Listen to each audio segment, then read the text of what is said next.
महाकुंभ में मुसलमानों पर प्रतिबंध, ऐसा कैसे? हम एक सेकुलर डेमोक्रेसी में रहते हैं। हमारा कॉन्स्टिट्यूशन हर धर्म मत मजहब को बराबर मानता है।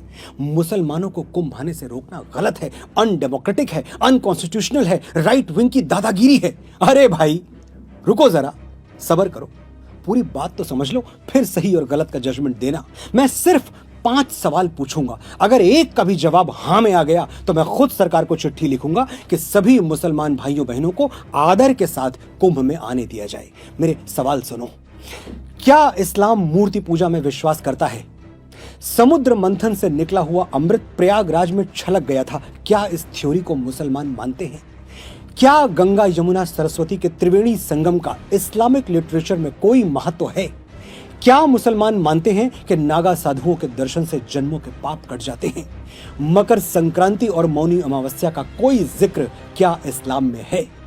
5 सवाल, एक जवाब नहीं।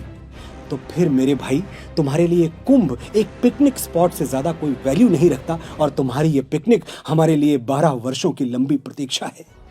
उम्र की ढलान पर खड़े हमारे बड़े बुजुर्गों की प्रार्थना है, जो भगवान के सामने हाथ जोड़कर रोज यही दोहराते रहे, प्रभु बड़ा भरपूर जीवन दिया तुमने, बस कुछ दिन और जी लेने दो, अपनी आंखों से अंतिम बार महाकुंभ देख लें, मकर संक्रांति का गंगा स्नान कर लें, फिर हंसते हंसते तुम्हारे चरणों में आ जाएंगे।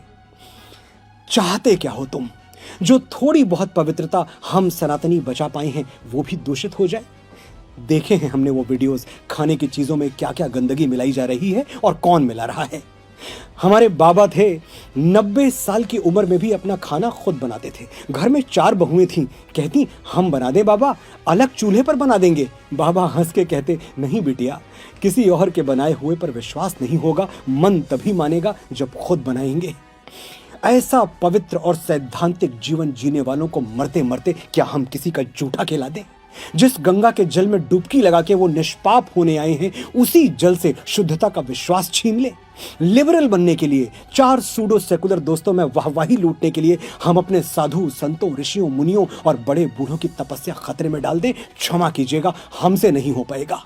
हम इतने कट्टर तो नहीं हैं कि तुम्हारी तरह मक्का के बाहर साइन बोर्ड लगा दें, मक्का ओनली फॉर मुस्लिम्स। लेकिन कुछ बातें बिना साइन बोर्ड लगाए भी समझ लेनी चाहिए। जैसे हम समझते हैं कि मक्का मदीना सिर्फ मुसलमानों का पवित्र स्थल है, इसलिए हमने कभी नहीं कहा कि मस्जिद अल हरम के दरवाजे सनातनियों के लिए भी खोल दिए जाएं। तुम क्यों जिद कर रहे हो भाई? और तुम्हारी जिद हमारे बच्चों को मिसगाइड कर रही है, एक पूरी पीढ़ी गुमराह हो रही है। 33 कोटि देवी देवता हैं हमारे पास, लेकिन हम चादर चढ़ाने दरगाह पहुंच जाते हैं। हमारे डीएनए में गलत डेटा ट्रांसमिट कर दिया गया है। शिवलिंग पर जल चढ़ाना मतलब अंधविश्वास, सुपरस्टिशन, और दरगाहों पर चादर चढ़ाना मतलब एब्सोल्यूट साइंस। हिपोक्रेसी की भी सीमा होती है। लेकिन ये जो गुमराह हो गए हैं, ये भी हैं तो हमारे अपने ही। हम इनको तब तक समझाएंगे जब तक ये समझ नहीं जाएंगे। और तुम सिर्फ 45 दिन रुक जाओ मेरे भाई, 13 जनवरी से 26 फरवरी तक। फिर कौन रोक रहा है तुम्हें, और तुम कहां रोकने से मानोगे? हर साल रामनवमी, दशहरा, दुर्गा पूजा हम हाथ जोड़ के विनती करते हैं, हमारी शोभा यात्राएं अपने इलाके से शांति पूर्वक निकल जाने दो। तुम कहां मानते हो? तुम्हारी छतें पत्थर उगलने लगती हैं।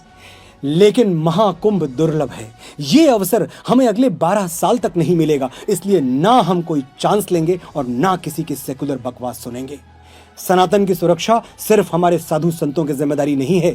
हम 100 करोड़ हिंदू सनातन के सिपाही हैं, और हम सिपाहियों ने प्रतिज्ञा ली है 45 दिनों तक तुम्हें त्रिवेणी संगम पर पांव नहीं रखने देंगे।